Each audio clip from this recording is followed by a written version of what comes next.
कि बहुत गर्मी है और आप बहुत देर से इंतजार कर रहे हैं, परंतु ये बहुजन समाज का मूवमेंट है और कई सदियों से चल रहा है। तो एक बारी और दिल्ली की गद्दी तक आपके जय भीम की आवाज पहुंच जाए। मेरे युवा साथी के साथ साथ सब आज एक बार तेजी से जय भीम करें ताकि दिल्ली की गद्दी हिल जाए। तो साथियों, जय भीम।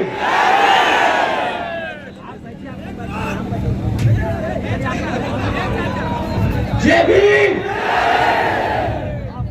साथियों, आज आप सब इतनी गर्मी में अपना कीमती समय निकालकर हम सबको सुनने आए, तो हमारे यहाँ मौजूद सभी माताएं बहनें, हमारे सभी बड़े बुजुर्ग, हमारे सभी युवा साथी, आप सभी का मैं तहे दिल से धन्यवाद और शुक्रिया अदा करता हूँ।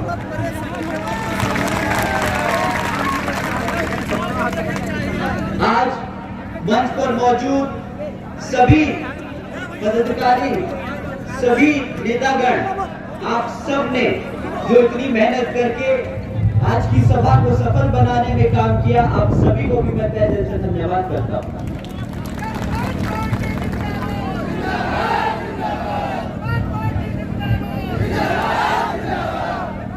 आज मैं अपने सभी संतों, गुरुओं, महापुरुषों में से भी खासकर महात्मा ज्योतिबा फूले, छत्रपति शाहू महाराज, नारायण गुरु, पेरियार रामास्वामी जी, बाबा साहब डॉक्टर भीमराव अम्बेडकर जी एवं मान्यवर साहब श्री काशी राम जी को नमन करता हूं। साथियों, इस लोकसभा के संबंध में कुछ जरूरी बात आप लोगों के बीच में रखने से पहले मैं बहुजन समाज पार्टी की राष्ट्रीय अध्यक्ष, मैं उत्तर प्रदेश की 4 बार मुख्यमंत्री, मैं पूर्व सांसद आदरणीय बहन जी के नाम से लोकप्रिय बहन कुमारी मायावती जी को भी पूरे तहे दिल से आभार प्रकट करता हूं,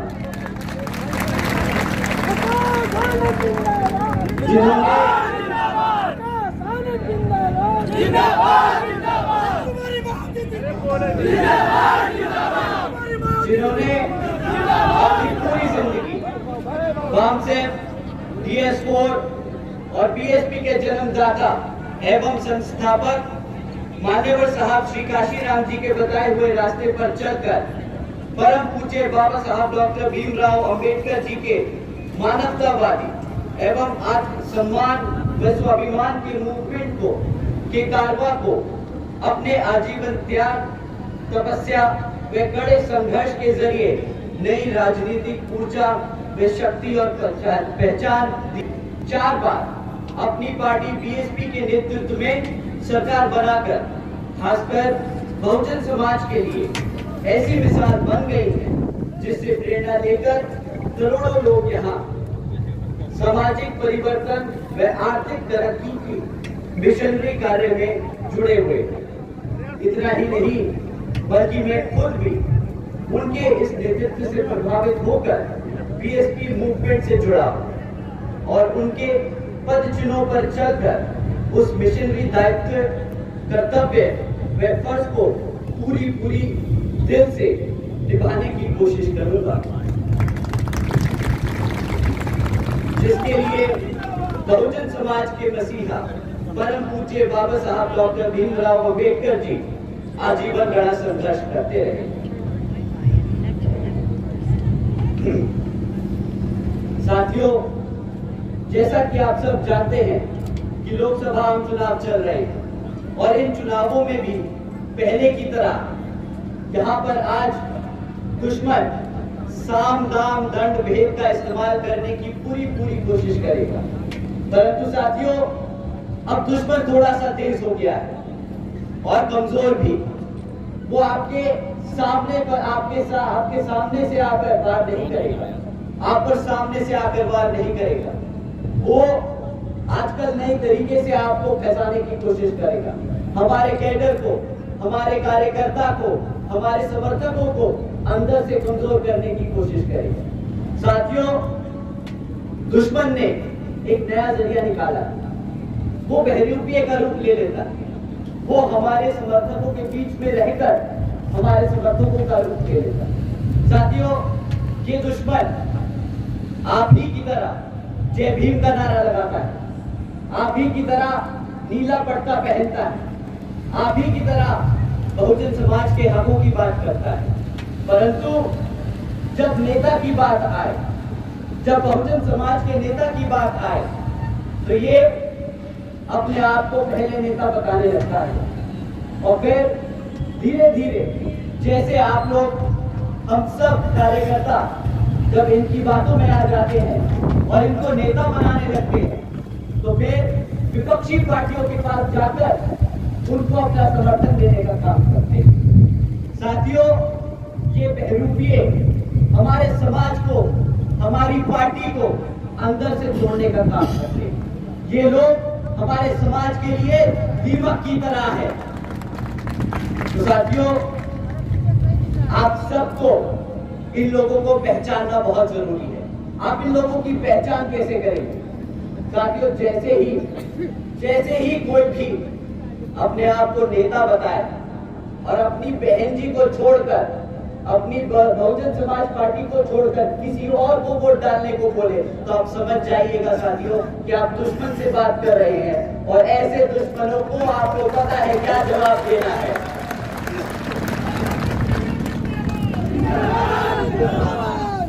साथियों, इसी क्रम में आजकल पिछले कुछ समय से ये बहरूपिये हमारे समाज, हमारी पार्टी को अंदर से कमजोर करने के लिए एक नया तरीका लेके आए हैं। ये लोग आजकल बोलते हैं कि बहुजन समाज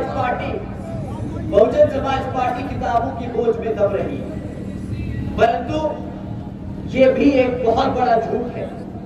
क्योंकि साथियों, जब मैंने अपने समर्थकों, बहुजन समाज के समर्थकों, कार्यकर्ताओं से बात करी, तो उन्होंने बड़े गर्व से होके बोला कि भैया जी, ये किताब बोझ नहीं है, ये मेरे लिए कर्तव्य है। क्योंकि मेरे तन, मन और धन से, मेरे 5-5, 10-10 रुपए के चंदे से ये मान्यवर साहब का मूवमेंट चलता है, ये बहुजन समाज पार्टी चलती है। तो साथियों, अगर कोई आपसे बोले कि ये हाथी, ये बहुजन समाज पार्टी किताबों की बोझ में दब रही है, तो उनको बताइएगा कि भाई, असली कार्यकर्ता कभी ये इस्तेमाल नहीं करता ऐसे शब्द, वो इसको अपना कर्तव्य मानता है। उसी पार्टी की वजह से, इसी मूवमेंट की वजह से आज हमारा समाज सर उठाकर पूरे देश में घूम रहा है। साथियों, ये जो बहरूपिये बोलते हैं कि किताबों की बोझ में दब रही है, इन्हीं से आप एक सवाल पूछना चाहिए।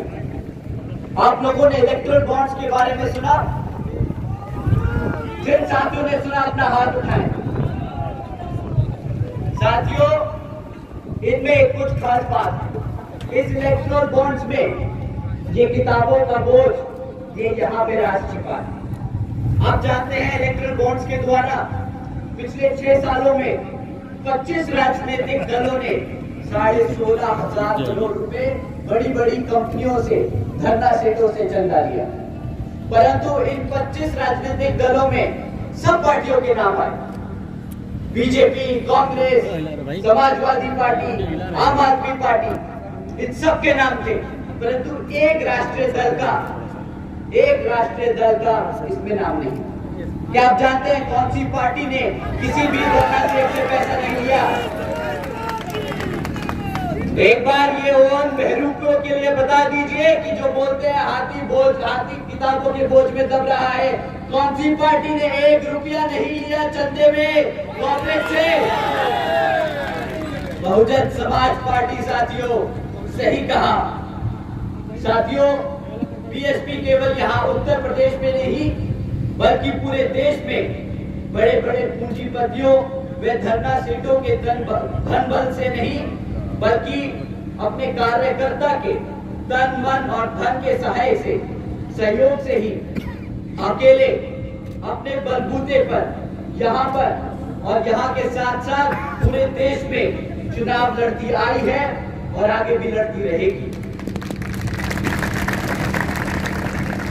तो साथियों, मैं ये मौका लेता हूं, मैं इस मौके पे हमारे सभी सच्चे कार्यकर्ताओं का दिल से धन्यवाद करता हूं, जो अपनी मेहनत की कमाई का 5 रुपया, 10 रुपया, 20 रुपया, 100 रुपया अपने महीने की कमाई से निकालकर इस बहुजन समाज को चलाने का काम कर रहे हैं। आप सभी को मैं तहे दिल से धन्यवाद करता हूं। साथियों, जैसा कि आप जानते हैं, लोकसभा आम चुनाव चल रहे हैं और बहुजन समाज की पार्टी की तरह ही और भी पार्टियां आप लोगों के बीच में आकर आपसे वोट मांगने का काम करेगी। परंतु साथियों, जैसा कि आप जानते हैं कि हम कभी भी वोट मांगते वक्त कोई मैनिफेस्टो जारी नहीं करते। बहुजन समाज पार्टी ने आज तक एक बार भी मैनिफेस्टो जारी नहीं किया, क्योंकि बहन जी का सख्त आदेश है कि हम अपने समाज में, अपने वोटर्स के बीच में अपना काम लेके जाएंगे। अगर उत्तर प्रदेश की जनता ने हमें मौका दिया सत्ता में बैठने का, तो हमने क्या काम किए वो आपको जाकर बताना है और उसी काम के आधार पर आप वोट मांगेंगे। तो साथियों, आज इस जनसभा में मैं आप सभी का समय लेते हुए बहन जी के काम, जो बहुजन समाज पार्टी ने 4 बार अपने शासनकाल में जहां सरकार चलाई, वो काम आप लोगों के बीच में रखूंगा। परंतु उससे पहले यहाँ पर जो विपक्षी पार्टियां हैं, बीजेपी, कांग्रेस, समाजवादी पार्टियां, ये जो आप लोगों के बीच में आएंगी, इनसे आपको सवाल करना है, क्योंकि ये फिर से आपके बीच में एक मैनिफेस्टो लेकर आएंगी। अगले 5 साल, 10 साल के वादे लेकर आएगी और आपको अब आप अगले 5 साल और 10 साल के वादे नहीं सुनने, अब आपको इनसे पिछले 5 से 10 साल का रिकॉर्ड मांगना है कि पिछले 10 साल में तुम्हें अगर भारत की सत्ता में बिठा कर रखा इस भारत की जनता ने, तो तुमने हमारे समाज के लिए क्या काम किया। तो साथियों, इस बार जब ये वोट मांगने आए, तो आप सबको इनसे सिर्फ 3 चीजों पे सवाल उठाने, सिर्फ 3 चीजों पे। इलेक्शन कमीशन हमें मना करता है कि आप जाति धर्म के आधार पर वोट नहीं मांगेंगे। तो मैं आप लोगों से 3 मुद्दों के बारे में बात करूंगा, क्योंकि इलेक्शन कमीशन शायद बहुजन समाज पार्टी पे तो रूल अप्लाई करता है, पर हमारी भारतीय जनता पार्टी पर रूल अप्लाई नहीं करता। वो खुलेआम मंच से जातिवादी, वो खुलेआम मंच से धर्म के आधार पर वोट मांग सकते हैं, पर हम नहीं। तो हम उनसे 3 मुद्दों पे सवाल करेंगे। शिक्षा के बारे में सवाल करेंगे, हमारी सुरक्षा के बारे में सवाल करेंगे और हमारे युवा साथियों के रोजगार के बारे में सवाल करेंगे। साथियों, शिक्षा से शुरू करते हैं। आप जानते हैं कि पिछले 10 सालों में बीजेपी की सरकार के चलते हुए आज ये सरकारी आंकड़ा बोलता है कि 8वीं कक्षा के बच्चे आज गुणा भाग नहीं कर पाते। वो आज बेसिक अंग्रेजी के शब्द नहीं बोल पाते, समझ पाते। ये है शिक्षा का असली पिछले 10 साल में काम। साथियों, बीजेपी की सरकार डिजिटल इंडिया मूवमेंट बताती है कि हमने पिछले 10 साल में डिजिटल इंडिया बनाया है, परंतु डिजिटल इंडिया के नाम पर आज 65% से ज्यादा सरकारी स्कूलों में एक कंप्यूटर तक नहीं है। साथियों, तीसरा सबसे इंपॉर्टेंट बात, बीजेपी की सरकार के चलते हुए शिक्षा के नाम पर सिर्फ सरकारी भर्ती के एग्जाम्स के पेपर लीक होने की खबरें बाहर आई हैं। इन्होंने कोई भी रोजगार नहीं किया, कोई भी बच्चे को पढ़ाने का काम नहीं किया, सिर्फ और सिर्फ बार-बार पेपर लीक करने के काम किया। साथियों, अब बात करते हैं रोजगार की। यहाँ पर कितने साथी युवा बैठे हैं आज जिनकी उम्र 30 साल से कम है? हाथ उठा के बताइए। आज आधा पंडाल खड़ा आधे पंडाल में हाथ खड़े हैं। साथियों, बीजेपी की सरकार के चलते हुए आज पूरे देश में 30% युवा बेरोजगार है, यानी 3 में से 1 युवा आज बेरोजगार घूम रहा। साथियों, रोजगार नहीं दे पा रहे, परंतु इनकी नीयत है कि ये आपको रोजगार देना नहीं चाहते। ये नहीं कि रोजगार के मौके नहीं है, ये चाहते ही नहीं कि आप कभी रोजगार में आए, क्योंकि आज भी 30 लाख से ज्यादा बैकलॉग की नौकरियां खाली पड़ी हैं और ये सेंटर की नौकरियां हैं। साथियों, 30 लाख से ज्यादा सेंटर की नौकरियां खाली पड़ी हैं। अगर हम बीजेपी की सरकार जिन राज्यों में चल रही है वहां की बैकलॉग की नौकरियों का हिसाब लगाए तो ये 50 लाख से ज्यादा है। साथियों, 50 लाख से ज्यादा नौकरियां जो ये भाजपा की सरकार आपको देने से मना करती है, इनकार करती है, आपको अपने पैरों पर ना खड़े होने का जरिया ढूंढती है। साथियों, आज इस तरह की खबरें बहुत आम है कि बैकलॉग की नौकरियां नहीं भरी गई, परंतु जानते हैं साथियों, अगर कहीं गलती से नौकरी निकल जाए तो उन 60-65 नौकरियों के लिए कितने लोग अप्लाई कर रहे हैं। साथियों, मैं आपको एक हेडलाइन पढ़ के सुनाता हूं। 17 लाख से ज्यादा युवाओं ने मात्र 3500 नौकरियों के लिए अप्लाई किया। मात्र 3500 नौकरियों के लिए 17 लाख से ज्यादा युवाओं ने अप्लाई किया। साथियों, ये उत्तर प्रदेश की हेडलाइन नहीं है, ये हमारे आदरणीय प्रधानमंत्री जी के प्रदेश गुजरात की हेडलाइन। वो अपने गुजरात में युवाओं को रोजगार नहीं दे पाए और पूरे भारत में गुजरात का मॉडल चमकाते फिरते। साथियों, इन सबसे भी ज्यादा दुखद बात यह है कि अगर हम सरकारी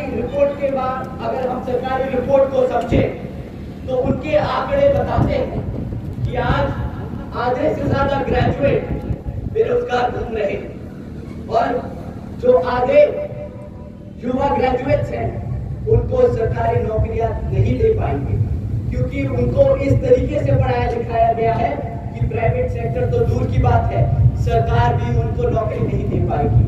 उनको कभी इस तरीके से पढ़ाया ही नहीं कि वो कभी किसी सरकार के लिए काम कर पाए।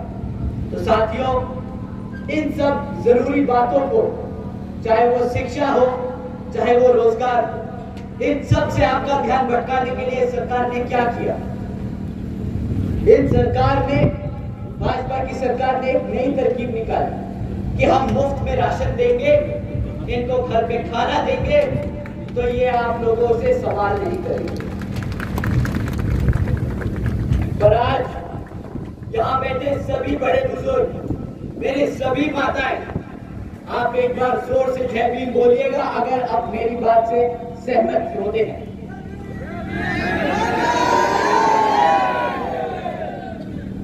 सवाल तो कर लूं मेरे भाई। अगर मेरे बड़े बुजुर्ग, मेरी माताएं इस बात से सहमत हैं कि इस सरकार ने हमारे युवा साथियों को, हमारे बच्चों को अगर पढ़ने लिखने से दूर रखा है, अगर रोजगार से दूर रखा है, तो उसने आने वाले समाज में, हमारे समाज को, आने वाली पीढ़ी को खत्म करने का काम किया है। अगर आप इस बात से सहमत हैं तो एक बार जरूर से जय भीम बोलिए। साथियों, जो सरकार आपके भविष्य को खत्म करने का काम कर रही है, उससे बड़ा देशद्रोही कोई हो सकता है कि नहीं, बताइए। साथियों, इन देशद्रोहियों ने पता है क्या किया? इन्होंने बोला कि अगर ये लोग हमसे सवाल करेंगे रोजगार पे, शिक्षा पे, तो हमारी सत्ता खतरे में आ जाएगी, तो इनको हम फ्री में राशन देंगे। और ये बड़े चौड़ के बोलते हैं, मंच से बड़े चौड़ के बोलते हैं कि हमने 80 करोड़ भारत की जनता को मुफ्त में राशन देने का काम किया है। इन मूर्खों से कोई पूछे कि अगर 140 करोड़ की भारत की जनता में से अगर तुमने 80 करोड़ जनता को भिखारी बना दिया, तो कहां से तुम $5 ट्रिलियन की इकॉनमी बनाने की बात करते हो?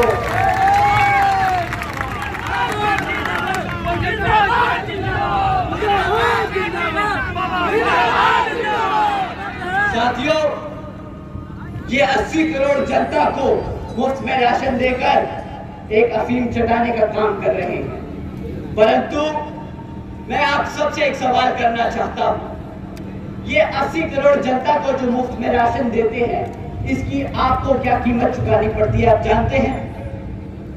आप पता है किस तरह कीमत चुकाते हैं? ये आपको महीने का कितने का राशन दे देते हैं? 500 रुपया महीना, 150 रुपया। मैं कहता हूं ये बहुत ज्यादा ईमानदार है, तो ये 1000 रुपए का चूना लगाते होंगे आपको। ठीक, ये महीने का आपको 1000 रुपए का राशन देने का काम करते हैं। साल में कितना हुआ? 12,000। 12,000। अगर आपकी क्लास 4 की अगर नौकरी लगती तो आप महीने का कम से कम कितना कमाते? कम से कम 20 से 30,000 रुपया कमाते ना? सही भाई साहब, अगर आप महीने का 20,000 कमाते तो साल का 2.5 लाख रुपया कमाते, कम से कम 2.5 लाख रुपया। ये 2.5 लाख का चूना लगाते हैं 12,000 रुपया देकर आपको। ये कीमत आप चुकाते हो साथियों, ये कीमत चुकाते हो आप। रही बात ये 80 करोड़ जनता को मुफ्त में राशन देने की, ये भी आपके टैक्स के पैसों से आता है। आपको पता है कि कितना टैक्स का पैसा इस 80 करोड़ जनता को मुफ्त में राशन देने में खर्चा जाता है? भारत की जनता 2 लाख करोड़ रुपया मुफ्त में राशन बांटने का काम कर रही है। 2 लाख करोड़ रुपया टैक्स का पैसा कटता है जो इस फ्री राशन में जाता है साथियों। मैं अपने सभी कार्यकर्ता, सभी वर्करों से दरख्वास्त करूंगा कि उनके जितने भी आपके जितने भी साथी हैं रोजगार में, जिनकी भी सरकारी नौकरियां तक लगी हुई हैं, आप उनसे सवाल जरूर कीजिएगा कि अगर तुम्हारी तनख्वाह टैक्स कट कर मिलती है तुम्हें, तो वो टैक्स का पैसे से आप लोग क्या उम्मीद करते हो कि सरकारी अस्पताल मिलेंगे? बताइए साथियों, सरकारी अस्पताल मिले उस टैक्स के पैसे से? सरकारी स्कूल मिले?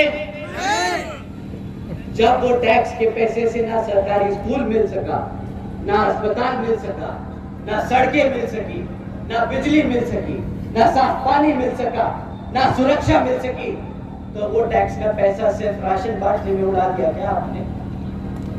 साथियों, आपको इनसे सवाल करना होगा इस बारे कि बहुत बेवकूफ बना लिया तुमने, बहुत चूना लगा लिया। ये गुजरात का मॉडल ये गुजराती लोग ही रखे अपने पास, अपने यूपी में नहीं चलता ये गुजरात का मॉडल। साथियों, जब ये 2014 में आपसे वोट मांगने आए थे तो इन्होंने क्या बोला था कि हम महंगाई कम करेंगे। महंगाई कम करने के नाम पे आज इन्होंने क्या काम करके दिखाया है, ये भी आप सवाल कीजिएगा इनसे। साथियों, आप आजकल पेट्रोल का क्या दाम चुका रहे हैं बताइए? 100 रुपया। आज से 10 साल पहले क्या पेट्रोल का दाम था बताइए? 55, 60 रुपया, 45 रुपया। तो 10 साल में क्या आपने क्या इनको सत्ता में इसलिए बिठाया था कि पेट्रोल का दाम 100 रुपये भाग जाए? ऐसे ही कम करी इन्होंने महंगाई आपकी। गैस के सिलेंडर का दाम क्या था साथियों? 400 रुपया। आज क्या चुका रहे हो गैस के सिलेंडर के लिए?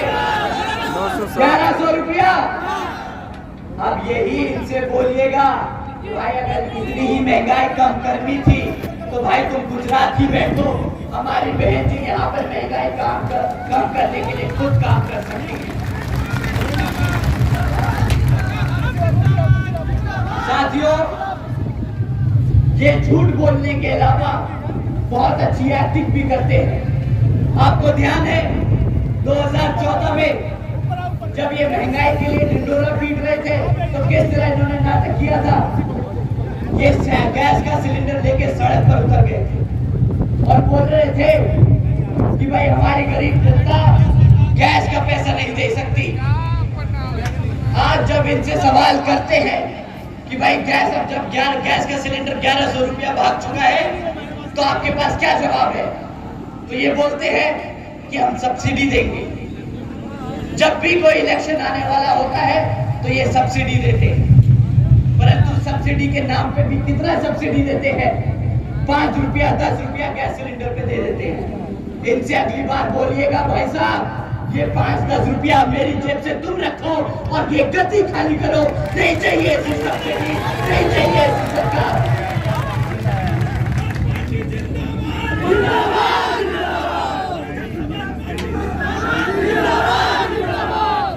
साथियों, पिछले कुछ दिनों से मैं ये सवाल आप लोगों के बीच में ला करके उठा रहा हूँ बार-बार। मैं शिक्षा की बात कर रहा हूँ, बहुजन समाज पार्टी सुरक्षा की बात कर रही है, बहुजन समाज पार्टी अपने सभी युवा साथियों के रोजगार की बात कर रही है। तो ये कुछ लोगों को बहुत ज्यादा चुभ गए। अभी कुछ दिन पहले हमारे आदरणीय प्रधानमंत्री जी ने अपने एक भाषण में कहा कि कुछ लोग योगी जी की पहचान सिर्फ बुलडोजर की सरकार से कर रहे हैं।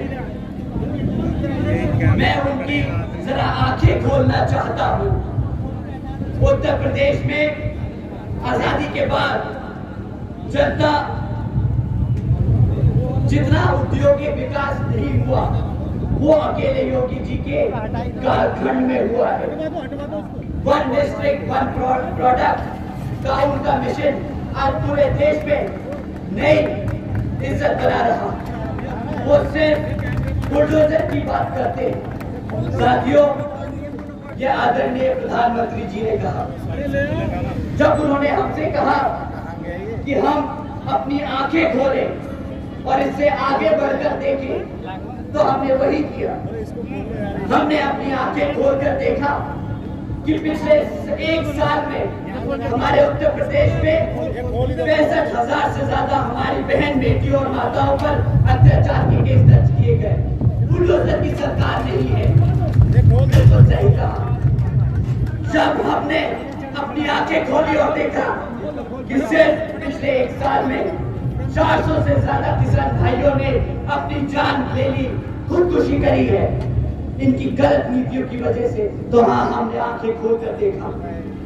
साथियों, अपनी आंखों खोलकर देखा और जाना कि सिर्फ मात्र 62 नौकरियों के लिए यहाँ पर 90,000 से ज्यादा PhD स्कॉलर्स, ग्रेजुएट युवा साथी अप्लाई कर रहे हैं। बिल्कुल सही कहा प्रधानमंत्री जी ने, बुलडोजर की सरकार नहीं है ये वो सरकार है जो अपनी बहन बेटियों को सुरक्षा नहीं दे पा रही, अपने युवाओं को रोजगार नहीं दे पा रही, अपने किसानों को बचा नहीं पा रही। आज यहाँ 40% 5 साल से कम उम्र के बच्चों को कुपोषण का शिकार बनाया जा रहा है। यूपी में बच्चों के खिलाफ यौन शोषण के मामले नंबर 1 है देश में।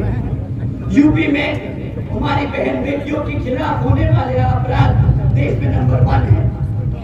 यूपी में हत्या के मामले में भी पूरे देश में नंबर 1 बन चुका है। आदरणीय प्रधानमंत्री जी, आप जिस प्रदेश से सांसद हैं, वो प्रदेश आज भारत का किडनैपिंग कैपिटल बन चुका है। तो ठीक है, हम नहीं बोलेंगे बुलडोजर की सरकार। आप लोगों की सरकार गद्दारों की सरकार है। जो सरकार अपने बच्चों को भूखा रखे, जो सरकार अपनी बहन बेटियों पर अत्याचार होने दे, जो सरकार अपने युवाओं को बेरोजगार रखे, जो सरकार अपनी आवाम को फ्री राशन के नाम पर गुलाम बनकर अपना कर रखे, वो सरकार गद्दार नहीं है। साथियों,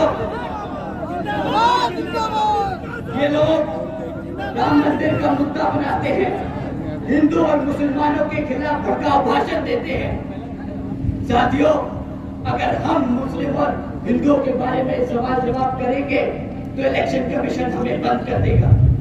परंतु जब ये मन से हिंदू मुसलमान के लिए भड़काऊ भाषण देते हैं तो इलेक्शन कमीशन जैसे आंखों पे पट्टी बांध कर खड़ा हो। कोई बात नहीं, वोट पड़ने दीजिए, ये बहुजन समाज तुम्हारी औकात दिखा देगा इस बार।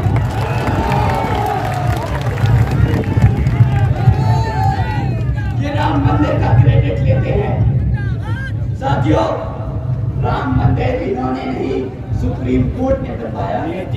सुप्रीम कोर्ट ने ऑर्डर किया राम मंदिर का, बीजेपी ने नहीं।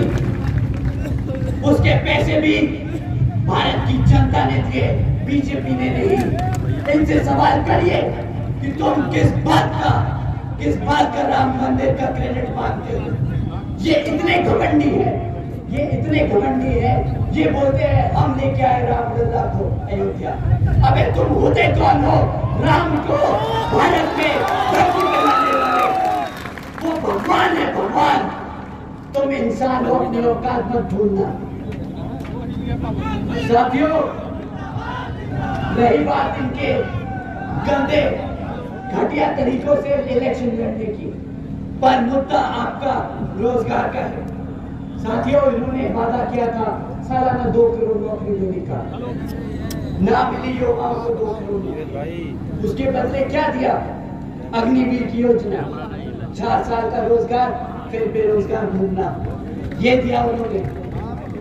साथियों, इन्होंने आपसे आपकी शिक्षा छीनी, इन्होंने आपसे आपका रोजगार छीना।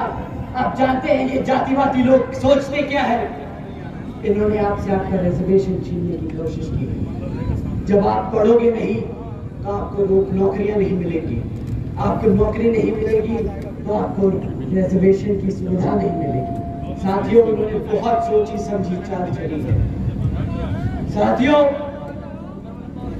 आपका रिजर्वेशन खत्म किया है, परंतु ये लोग वादा भी किया था इन लोगों ने कि इस भारत के हर एक व्यक्ति को 15 लाख रुपए देने का काम करेंगे। बाहर से काला धन लेके आएंगे। बाहर से काला धन तो आया नहीं, पर प्रधानमंत्री जी पूरा दुनिया तो घूम लिए। अब किस किस को लेकर घूमे हैं और किस किस का बाहर काला धन ठिकाना लगवाया है, वो अब सवाल करने का समय आ गया है। साथियों, भाजपा की सरकार अपने आप को बहुत समझदार बोलती है कि हम $5 ट्रिलियन की इकोनॉमी बना सकते हैं। ये अपने आप को इतना समझदार समझती है कि इन्हें लगता है पूरी जनता बेवकूफ और गधी है। आज ये जनता इनसे सवाल कर रही है कि जब 2014 में आपने भारत की सरकार में सत्ता हासिल करी थी, तब इस भारत की जनता पर 58,60,000 करोड़ का कर्जा था। पिछले 10 साल में ये कर्जा बढ़कर साथियों 152 लाख करोड़ हो चुका है। क्या इसीलिए आप लोगों ने, क्या इसीलिए भारत की जनता ने इनको सत्ता में बिठाने का काम किया था कि हमारे सर पर 152 लाख करोड़ का कर्जा खड़ा करते हैं ये लोग? बताइए साथियों, आप जानते हैं साथियों, आज हम हर साल सिर्फ 10 लाख करोड़ रुपए उस कर्जे का ब्याज चुकाने में खर्च देते हैं। ये आपका टैक्स का पैसा है, ये आपका टैक्स का पैसा है जो ये सरकार ब्याज उतारने में लगा रही है। साथियों, अगर ये लोग इसी को गुजरात मॉडल कहते हैं तो नहीं चाहिए गुजरात मॉडल। आप एक बात बता दीजिए, क्या ऐसा गुजरात मॉडल आप लोगों को चाहिए क्या?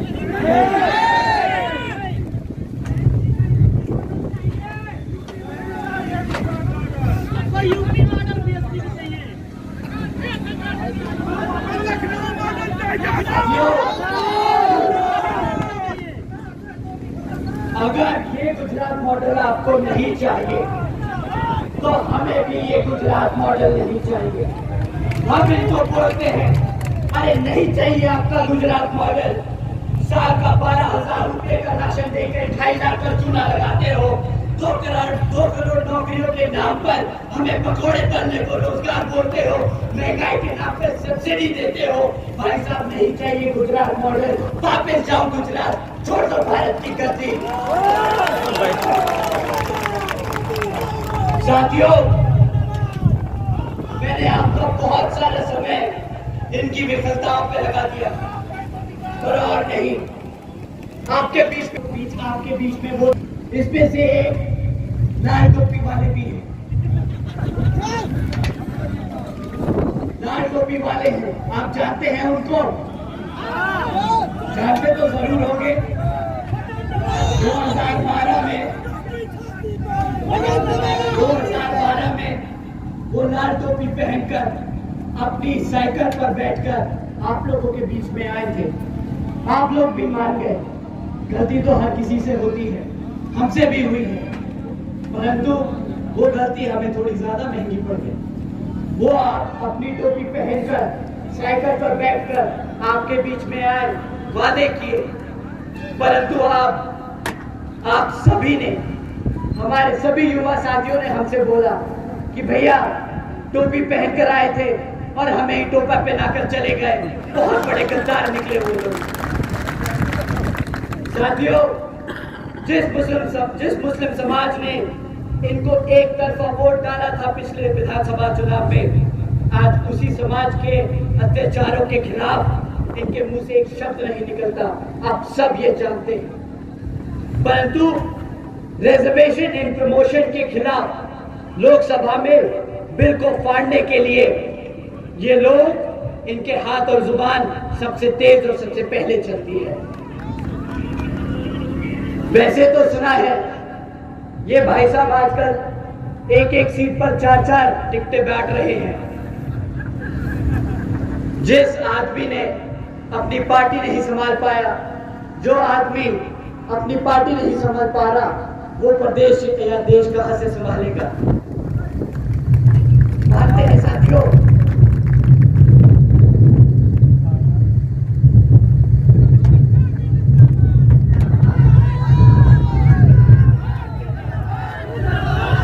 ये आपकी जीत की हवा है साथियों, ये आपकी जीत की हवा है साथियों। ये वो समाजवादी पार्टी है, जब बहन जी अपना प्रत्याशी उतारती है तो ये अपना प्रत्याशी बदल देते हैं। वोट काटने का काम कौन कर रहा है, ये किसी से छिपा नहीं। इन लोगों का काम है बहुजन समाज को नुकसान पहुंचाना। ये गद्दार है, गद्दार। ये गद्दार खाली बहुजन समाज नहीं, ये अपने खुद कौम के गद्दार हैं साथियों। ये सब समाज के गद्दार हैं। सही कहा आपने साथियों। ये तो समाजवादी पार्टी का हाल है। कांग्रेस कुछ कम नहीं, भले ही उसका वोट परसेंट सिर्फ 2% बचा हो इस प्रदेश में, बट देश में तो ऐसे बोलते हैं जैसे कि उनके बिना ये देश चल नहीं सकता। बेचारे पूरा देश जोड़ते फिर रहे हैं, पर आज तक 60 सालों में इनसे अपनी सीटें नहीं बचाई जा रही। साथियों, कांग्रेस पार्टी भी आजकल बोल रही है कि हम SC ST OBC समाज को रिजर्वेशन देने का काम करेंगे, परंतु आज हम इनसे पूछना चाहते हैं कि भाई तुम 75 सालों में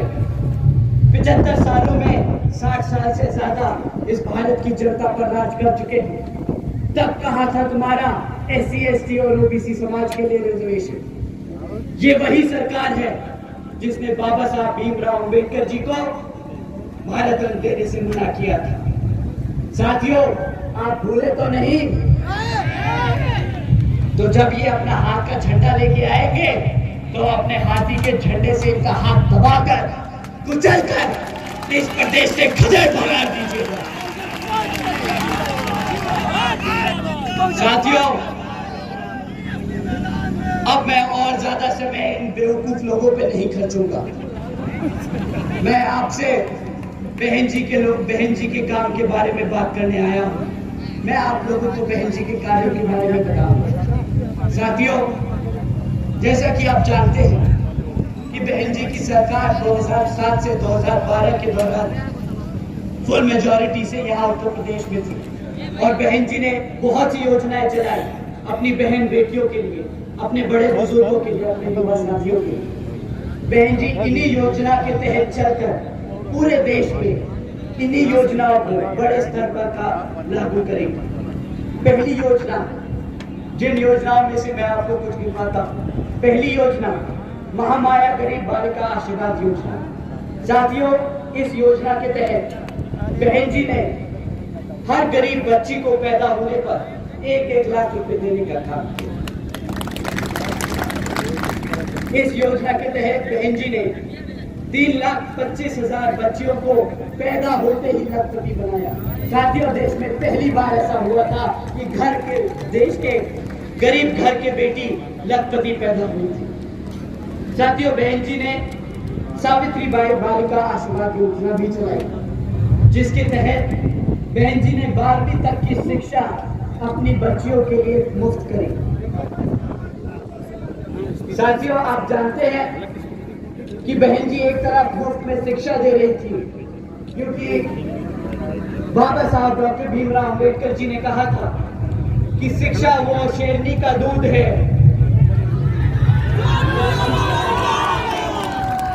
शिक्षा वो शेरनी का दूध है। साथियों, इसलिए बहन जी ने अपनी प्रदेश की हर एक बच्ची को शेरनी बनाने का काम किया, इनकी तरह भिखारी बनाने का काम नहीं किया।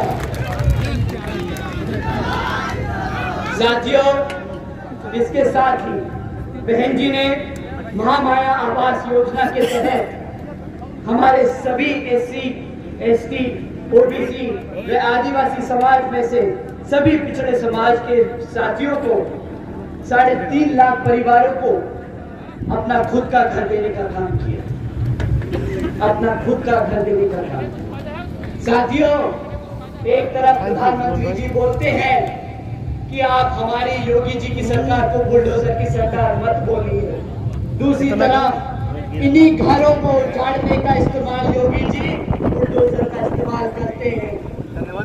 एक तरफ बहन जी अपने समाज को वो छत बनाकर देती है, दूसरी तरफ यही योगी जी उन छतों को उखाड़ने का काम करते हैं। अब आप ही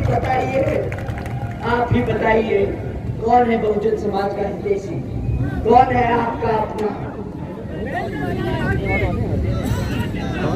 साथियों, इतना ही नहीं बल्कि बहन जी ने अपने शासनकाल के दौरान 90,000 से अधिक शिक्षकों को सरकारी रोजगार देने का काम किया था।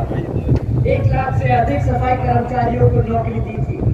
2 लाख से अधिक जवानों को पुलिस फोर्स में भर्ती किया था और 6 लाख से अधिक सभी अपर कास्ट समाज में से गरीब जरूरतमंद बच्चों को सरकारी नौकरी देने का काम किया था।